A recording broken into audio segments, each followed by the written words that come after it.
It's time to eat. What are you hungry for? Sit down and get ready to consume an abundance of fantasy football knowledge from Ross Tucker and Joe Dolan. Feed me now. I'm starving. On the Fantasy Feast Eating Podcast.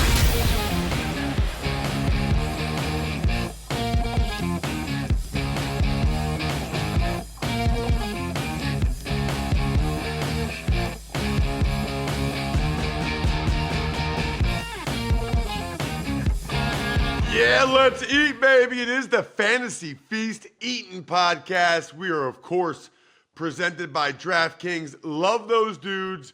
Love fantasy football. Love all of you, especially those of you that engage with us on social media in any way. Could be me, at Ross Tucker NFL, Twitter, Instagram, Facebook, TikTok, or it could be us, at Ross Tucker Pod, on all of the above except for TikTok. You can also always watch the show, youtube.com/Ross Tucker NFL. We don't have time to dilly-dally during the season. We just don't. We get right into it with Joe Dolan, who dominates over at fantasypoints.com, where, by the way, you can still use our code 23FEAST to get a veritable smorgasbord of information. It's incredible. You can also check Joe out on social at FG_Dolan. He is the fantasy gangsta. Joe, there's a lot to get into. I mean, we've got injuries. We've got a lot of stuff. Playing time. Let's start with Thursday night. It's the Vikings. It's the Eagles. I'm going to give my stud and value pick first. Didn't even talk to Joe about this, and I'll be curious to see if he agrees or disagrees. I'm going to go for DraftKings. My stud, I'm going with TJ Hawkinson. And I'll tell you why. I think the Eagles are going to still try to have Slay cover Justin Jefferson and not let Jefferson kill him, similar to last year. The Eagles struggled against Gesicki and Hunter Henry last week. Nakobe Dean is out.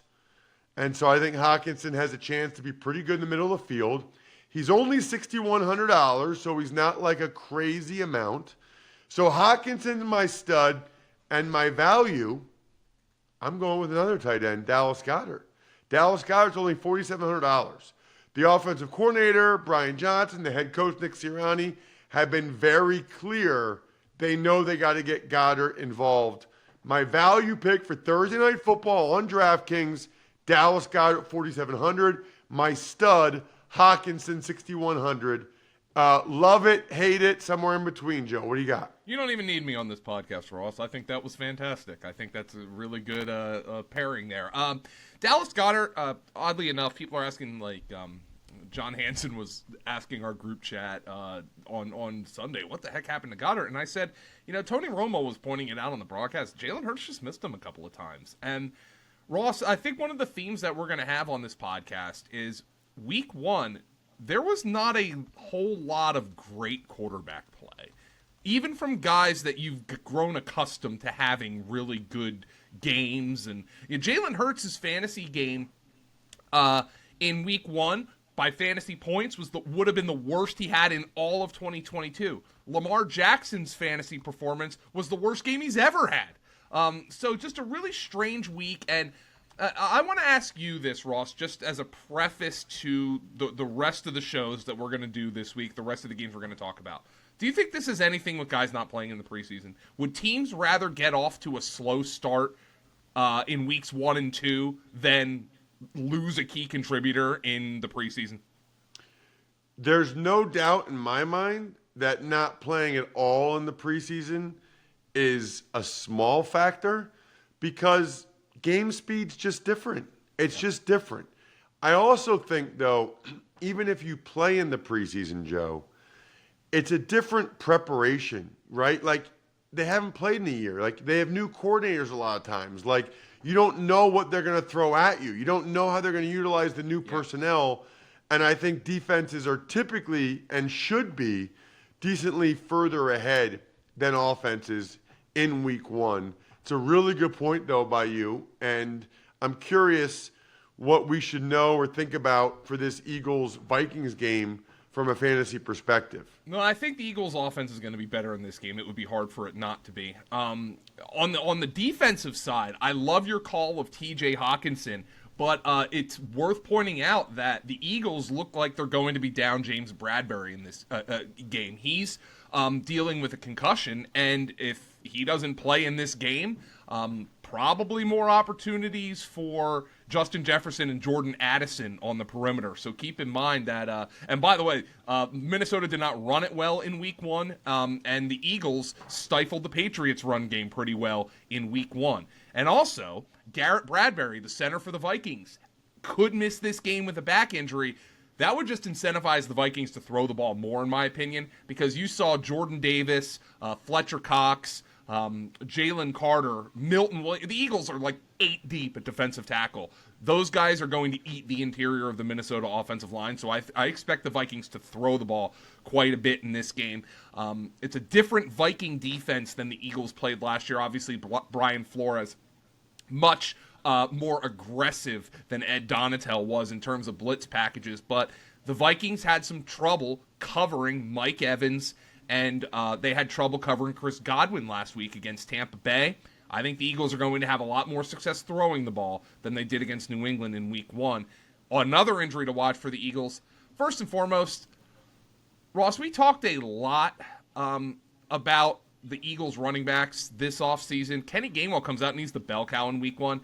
But I think you also saw why I was skeptical they would do that. He's just not explosive. He's reliable. He hangs on to the football, but he just doesn't have the juice you need to have an explosive offense. Gainwell's dealing with a rib injury after handling the biggest workload of his NFL career. I would anticipate more work for DeAndre Swift in this game, and I just have a hunch, even if Gainwell plays, that the Eagles are going to activate Rashad Penny. Interesting. Very interesting, Joe. What about Green Bay at Atlanta? 2 teams that got off to pretty good starts. Somebody's got to get Arthur Smith in a fantasy football league, man. He trotted out the line again. Oh, we're not playing fair. Let the fantasy guys worry about Drake London only getting 1 target and catching fewer passes than his quarterback did. Oh, Drake doesn't care about that. Hey, Ross, how many number 1 NFL wide receivers do you know that don't care about catching a pass? Because it's 0.0 to me. And eventually, that's going to be a problem. Our guy Chris Wecht at Fantasy Points Data, he pulled this stat out. Desmond Ridder threw just 16 catchable passes, which was the lowest in any game of his career so far in week number 1. He threw 8 catchable passes to receivers who were not lined up in the backfield. 8. Mac Jones threw 43 last week. That is, this is not an NFL passing offense. 3.2 average depth of target for Desmond Ridder. I mean, look, maybe I was foolish again for the Kyle Pitts thing. And look, Kyle Pitts caught 2 passes for 44 yards. That was actually pretty good for a tight end in week 1 because the tight end position was a disaster. But this is just not an NFL passing offense right now. On the flip side, maybe we don't know the full extent of the Falcons' offense because they didn't have to do anything. Carolina couldn't move the ball. Carolina doesn't have receivers. So Carolina couldn't move the ball. Maybe Green Bay can. Maybe Christian Watson can play in this game. I thought Jordan Love played really well in week 1. He missed some throws, but I thought in general he played really well. If the Packers can put more points on the board, maybe we see Arthur Smith play a little fantasy football and actually get Drake London and Kyle Pitts involved.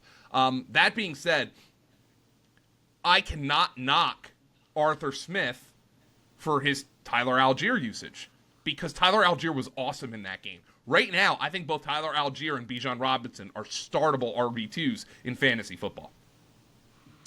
If you're feeling good about your fantasy draft picks but not sure what to eat, make it easy on yourself. Order in on DoorDash.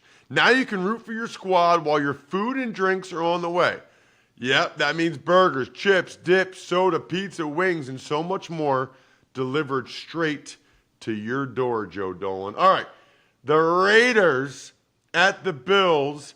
Neither one of them exactly lit it up, but at least the Raiders knew who to throw the ball to. Although now what? Jacoby Myers, concussion protocol? Yeah, Jacoby Myers suffered a brutal hit. He's in concussion protocol. And obviously Devontae Adams, if you're freaking out, and I don't think anybody's really freaking out about Devontae Adams' relatively light production in week 1 because he was tussling it up with Patrick Surtain out there. Look, the Raiders, Josh Jacobs got the ball. He had a bell cow roll.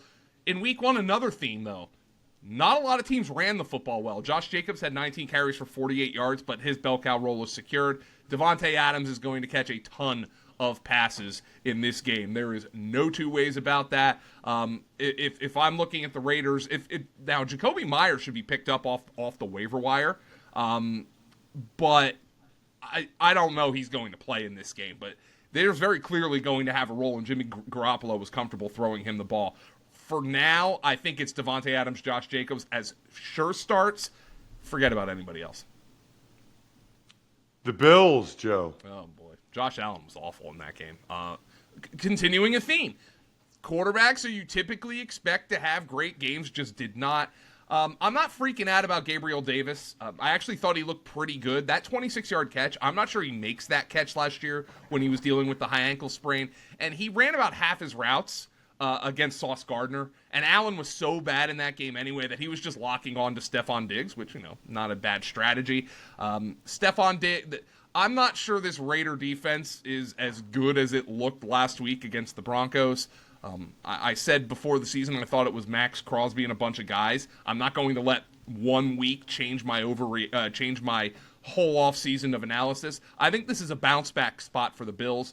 Good to see James Cook's role. 18 opportunities in that backfield. Damian Harris had 1 carry and 2 targets. Latavius Murray had 2 carries and 2 targets. That was James Cook's backfield in week 1 for the Buffalo Bills. Oh, and by the way, Dalton Kincaid and Dawson Knox basically split both usage, route share. Neither one of those guys really usable right now until one separates from the other, and I think the Bills hope it's going to be Kincaid. What about the Ravens at the Bengals? Neither offense looked good at all, Joe, in week 1. Yeah, and the Ravens at least had the advantage of going up against a rookie quarterback in C.J. Stroud and an absolutely decimated Houston Texan offensive line. Couple of things to note here. Obviously, J.K. Dobbins tore his Achilles. That is a huge issue. And now the Ravens, once again, for like the 12th consecutive offseason, or in-season, are looking for a running back after suffering an injury. My lean, I think it's going to be a Gus Edwards, Justice Hill kind of rotation. Justice Hill got the 2 short touchdowns, but he had just 9 yards on 8 carries. Of course, that can happen when your progress is stopped by the end zone on 2 short touchdowns. Gus Edwards had 8 carries for 32 yards. I think this is going to be a rotation. I view both guys as kind of flex plays until we get more information. At receiver for the Ravens, Zay Flowers, 10 targets. Basically was a full-time player. He and Odell Beckham were their starting wide receivers. Rashad Bateman only rotated in. Flowers is the only one I'm comfortable playing here, but it is worth noting about Zay Flowers. The Ravens offense really, I don't think Todd Monken ran what he wanted to. Of course, they didn't have Mark Andrews. Rashad Bateman and Odell Beckham played their first game in forever. Look, Zay Flowers basically had a bunch of designed targets for him, and his first read target share was 60%, but if you remove the design targets, this is from my guy Chris Wecht, it went down to 37.5. I don't know if that's going to continue, but I still think we should be excited about Zay Flowers after a really enticing debut. I am always excited when you're talking about Game Time as the best place to get tickets. I'm looking right now for the game I'm calling for Westwood 1 Sunday night, Joe, and you can get in to Foxborough, Gillette Stadium, $94 Sunday night, and watch the best offense I think we saw in week 1. The Game Time guarantee means you'll always get the best price. If you find tickets in the same section or row for less, Game Time will credit you 110% of the difference. Snag the tickets without the stress with Game Time. Download the Game Time app, create an account, and use code FEAST for $20 off your first purchase. Terms apply. Again, create an account and redeem code FEAST for $20 off. Download Game Time today. Last-minute tickets, Lowest price guaranteed. All right, Joe, any other thoughts on the Bengals? Burn the tape. Joe Burrow will be better. Do you remember last year they got off to a really crappy start? You know, Joe Burrow was they lost to the Cooper Rush Cowboys. They lost to the Steelers early. Burn the tape. And look, T. Higgins, I don't think anybody playing fantasy football is going to panic about T. Higgins putting up a gopher on 8 targets. But if they are, throw a crappy trade offer out there and see what you can get. The Bengals will be fine. I'm not saying they'll be fine this week, but it's time to start putting in buy low offers on Cincinnati Bengals, especially if they struggle this week. Let's talk Seahawks at Lions, Joe. So I think the story of this game is going to be the Seattle offensive line. Believe it or not, the Seahawks offensive line opened 2.47 adjusted yards before contact per attempt per fantasy points data in week 1. That was second most in the league. And you'll remember, Ross, last week I talked about how I thought the Chiefs would come out and run it a little bit against the Lions because the Lions' run defense struggled last year and the Chiefs were breaking in 2 new offensive tackles. That didn't translate to much fantasy success for the Chiefs running backs, but the Lions did allow the 9th most adjusted yards before contact per attempt to Kansas City run game last week. I expect the Seahawks to run it quite a bit with Kenneth Walker, maybe mix in a little Zach Charbonnet, because now we get to the other part of the story. The Seahawks lost Charles Cross and Abe Lucas, both of their starting tackles, to injuries last week. Charles Cross was a toe, Abe Lucas was a knee. Pete Carroll says neither was serious, but Pete Carroll is not exactly trustworthy when it comes to injuries. It's really hard to translate him. Future Canton and Shriney, Jason Peters signed with the Seahawks, so at least they're expecting to be down one of those guys for some time. And it'd be wise to consider Seattle not really wanting to drop back against Hutch and the boys. Detroit, the Seattle allowed the 17.73 quarterback pressure rate above expectation last week, largely because of the tackle injuries. They didn't score a point after halftime, while Detroit pressured Patrick Mahomes at 11.2% above expectation. They didn't sack him because Mahomes is a wizard, but Geno Smith is not Patrick Mahomes in that backfield. I expect a lot of running from Seattle. I expect a lot of quick throws from Seattle because that offensive line could be a problem against Aiden Hutchinson and the boys. On the Lions side? I was actually really encouraged by what I saw from Jahmyr Gibbs. I'm not freaking out about his usage. The game flow was weird. And the guy's got some physicality to him. He's trucking guys at the end of his 18-yard run. David Montgomery had a solid game. 21 carries, 74 yards. He scored a touchdown. Averaged under 4 yards per carry, but I think he kept him on schedule. Jahmyr Gibbs is somebody I'm really excited about. And maybe it doesn't come to pass this week because Seattle might have some issues with its offensive line and might have issues putting points up. But I was actually encouraged by what I saw from Jahmyr Gibbs. I think he's going to be a huge factor for the Detroit Lions going forward. The Colts are in Houston in a battle of rookie quarterbacks, we think. Yeah, I would presume that Anthony Richardson's going to play in this game. I think they said he's fine, and if he does, I mean, the guy's... Ross, I don't know what's blocking him from top 7 or 8 quarterback play the rest of the year. I thought he played the best of the rookie quarterbacks in week 1. Of course he missed some throws, but he also had 10 carries for 40 yards and a touchdown. I thought Shane Steichen was in his bag. I thought Shane Steichen was doing some really cool stuff with formations, getting guys open. Just a really interesting performance by the Colts in week 1. And that being said, somebody has to print out Deion Jackson's box score, give it to Jonathan Taylor's agent, and have Taylor's agent just repeatedly fax it to Jim Irsay throughout the day. Deion Jackson had 13 carries and 6 targets. He gained 28 yards from scrimmage and lost 2 fumbles. Might be the worst running back game in a decade. And now Evan Hull's on IR. If Zach Moss is out there on your waiver wire, pick him up because he's going to play in this game. And I think he's going to be their number 1 running back for at least the next 3 weeks. You got to pick up Zach Moss because Deion Jackson ain't it, folks. He ain't it. The Colts, interesting team to watch. A functional. Look, by the way, having a running back who gains 14 yards on 13 carries when you have a run threat like Anthony Richardson at quarterback, that should be impossible. Deion Jackson did it. Don't get too upset, Dion, by what Joe said. Just get some Labatt Blue Lights with your friends. Live life to the power of we. Always enjoy responsibly beer. Labatt USA, Buffalo, New York. What about the Texans on the other side, Joe? The offensive line was just a disaster, as expected. Good to see Nico Collins and Robert Woods. You have C.J. Stroud threw 44 passes. Collins and Woods accounted for 21 of the targets.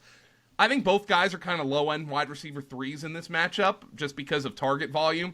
Dameon Pierce, look, he got the role we wanted. He had 11 carries and 3 targets, but he just couldn't find room to run against that Baltimore defense. He's more of a low-end RB2 until further notice. That offensive line is going to take some time to gel, if at all. All right, let's talk Chiefs at Jags, Joe. There's a little bit of disagreement on whether or not Kelsey's going to play. Yeah, so obviously that's a huge factor because I think as good as Andy Reid and Mahomes are, you lose Travis Kelce 2 days before your season opener, it's going to mess up your game plan. And obviously the Kansas City wide receivers were in no way prepared for that. And the whole entire offense was a mess. Kadarius Toney played maybe the worst game a wide receiver could possibly play. Sky Moore was invisible in that game. So if Kelce plays, I think we see those guys, Toney and Moore, actually have a little bit more success in this game. I'm not dropping a Sky Moore or Kadarius Toney just yet because of this offense, but they're going to have to show something soon. If Kelce plays, I think we see the best version of what these Chiefs can be. If Kelce doesn't play, Toney and Moore have to prove something, or else they're going to be fantasy football waiver wire. So keep that in mind. Obviously, if Kelce plays, you play him in this game. I'm more interested in Jacksonville. I actually thought Trevor Lawrence missed some throws in that game, but he also made some big-time throws in that game, and most of them went to Calvin Ridley, who looked phenomenal. It wasn't just hype, Joe. No, it was not. I don't know if you saw my tweet. Calvin Ridley, the Jaguars acquired him for very much close to what the Bears acquired Chase Claypool for. Calvin Ridley is going to surpass Chase Claypool in receiving yards with the Bears in his second game with the Jaguars. That's what Calvin Ridley's going to do. He was awesome. You have to play him at this point. The guy I'm concerned about is Christian Kirk. His route participation was way down from last year. They took him off the field in 2 tight ends in 12 personnel. That was a trend from the preseason, and I'm a little surprised they're doing it given how good Christian Kirk was last year. But keep an eye on his usage going forward. Travis Etienne, 18 carries and a career-high 5 receptions. Bell cow usage. Tank Bigsby had a horrible game. He lost a fumble, and then he had an interception go off his hands, and then he kind of had the brain fart on the Trevor Lawrence fumble. Doug Peterson gave him a goal line carry late in the game to get his confidence up, but I expect Travis Etienne to continue being the overwhelming number 1 for the time being. Lastly, Joe, Bucks Bears. Let's talk about it. The Bears' offense is a disaster. And it's design, it's quarterback play, it's line play, it's everything. DJ Moore comes out and gets 2 targets in his first game with the Chicago Bears. That guy is going to need an intervention soon just to keep him from losing his sanity. You could count on you might not be able to count on one hand how many times Justin Fields failed to pull the trigger on a wide open DJ Moore in that game. It's bad. Really bad. That being said, Justin Jefferson and Jordan Addison absolutely kicked this defense's butt last week. So maybe there is more, maybe if you have DJ Moore and you trot him out as a wide receiver 3 this week, it's a good week to do so. But Justin Fields, he did not see wide open DJ Moore quite a bit. On the flip side for the Bucs, Baker Mayfield threw 34 passes, 16 of them went to Mike Evans and Chris Godwin. No other Buck got more than 3 targets. That's what we like to see. Rachaad White had bell cow usage, had absolutely nowhere to run. He's going to have to eventually put up numbers in order to keep his job, but it's not like Sean Tucker, the rookie out of Syracuse, had much room to run either.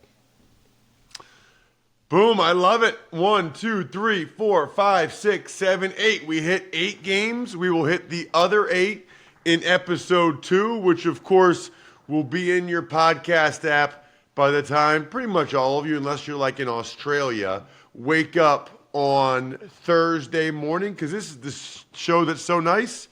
We do it twice. Make sure you listen to the other episode as well. Thanks for tuning in to Fantasy Feast. Make sure to also check out the Ross Tucker Football Podcast, Even Money, and College Draft, all on the DraftKings Network on Samsung TV Plus, YouTube, or subscribe to the podcast on your favorite platform.